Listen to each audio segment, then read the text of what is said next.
Hello. आज की class में हम अभी चर्चा का विशेष बिंदु जो रोज दिन राजनीतिक हलकों में चल रहा है, जातिगत जनगणना, जिसके लिए मोदी जी भी आखिरकार मान गए, जो बराबर विरोध कर रहे थे। आखिर इस जातिगत जनगणना के मायने क्या हैं, इसको आप समझें। आज अगर जातिगत जनगणना का जो डिमांड किया जा रहा था विपक्षियों के द्वारा, क्यों किया जा रहा था, जाति में आखिर वो क्या ढूंढ रहे हैं अपने भविष्य को, इस पर हम एक समग्र चर्चा आपके सामने करते हैं, क्योंकि आज का ये ज्वलंत मुद्दा भी है। जाति की जहाँ तक बात होती है तो जाति की सबसे पहले व्याख्या जो है ऋग्वेद के 10वें मंडल के पुरुष सूक्त में आता है।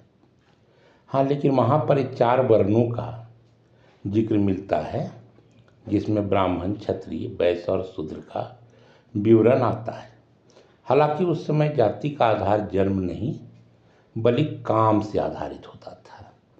उस समय की व्यवस्था के अनुसार अगर हम देखते हैं तो एक ही परिवार में चारों जाति के लोग रहते थे। जो पढ़ाते लिखाते थे, शिक्षा का दान करते थे, वो ब्राह्मण कहलाते थे। जो रक्षा का भार उठाते वो क्षत्रिय कहलाते थे। जो व्यापार वगैरह करते थे वैश्य कहलाते थे, और सेवा से जुड़े हुए लोग शूद्र कहलाते थे। कालांतर में जाति व्यवस्था जातिगत होते गई और अपना स्वरूप को थोड़ा सा भयानक बनाना शुरू कर दिया।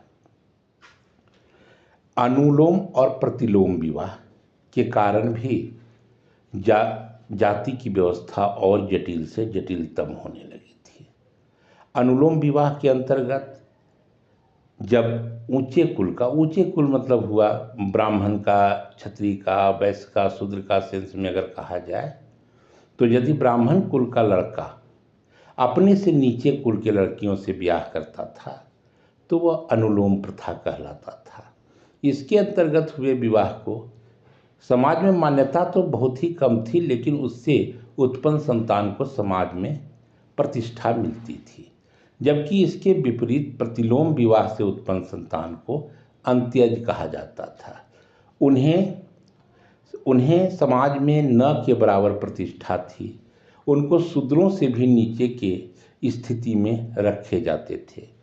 गांव के बाहर उनको रखना था और उनका काम कालांतर में सिर्फ और सिर्फ सेवा रह गया था।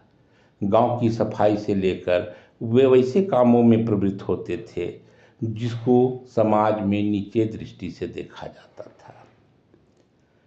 धीरे धीरे देश आज़ाद हुआ। आज़ादी के बाद यहाँ राजनीतिक दलों का भी उदय हुआ। राजनीतिक दलों के उदय होते ही यहाँ राजनीति भी शुरू हो गई है। लोग अपने भविष्य को जातियों में टटोलने लगे। आज अंग्रेजों से हमने इस वादे के साथ देश को आज़ाद कराया था कि हम विकास की राह पर चलेंगे। जन आयाम को बताया गया था कि हम स्वतंत्र होंगे तो हम ऐसे विकास करेंगे, हम ऐसे सुकून से रहेंगे, हम ये करेंगे वो करेंगे। लेकिन बाद में राजनीतिक दलों के भ्रामक प्रवंचना के कारण हम जातिगत भंवर में ही फंसकर रह गए। राजनीतिक दल सिर्फ एक जाति को लेकर के चलना शुरू किया। इसके लिए उन्होंने राष्ट्रहित को नीचे कर दिया।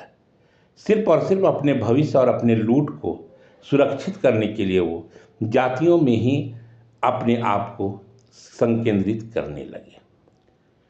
तो यहाँ से जातिगत व्यवस्था का एक अलग तरह का दृष्टिकोण सामने आया, जो आज हम लोग देखते भी हैं। कांग्रेस का जाति को लेकर अलग सोच है, तो अन्य क्षेत्रीय दलों का अलग सोच है। 10 साल के लिए कड़वी दवाई के रूप में, कड़वी घूंट के रूप में शुरू किया गया आरक्षण आज सुरसा के मुख के समान बढ़ता ही जा रहा है। क्यों? क्योंकि राजनीतिक बाज इसमें ही अपना भविष्य को देखते हैं। राष्ट्रहित उनका गया, उस बलिदान को उन्होंने भूल ला दिया कि जो अंग्रेजों से आज़ादी के लिए हमारे नौजवानों ने वो कर्ज के रूप में चुकाया था। कितनी माताएं अपने शिशुओं को आज़ादी की राह में कुर्बान कर दिया था। कितनी बहनें अपने सिंदूर को पोंछ डाले थे कि कल को मेरा देश आज़ाद होता है मैं स्वतंत्र रूप से सांस ले सकते, आने वाले मेरा भविष्य अपने आप को उत्कर्ष की राह पर लगा सकता है। लेकिन ये राजनीतिबाज लोग राजनीति, जाति की राजनीति को लेकर देश की सफलता को, देश की प्रतिष्ठा को, देश की समृद्धि पर ही ग्रहण लगाना शुरू कर दिए।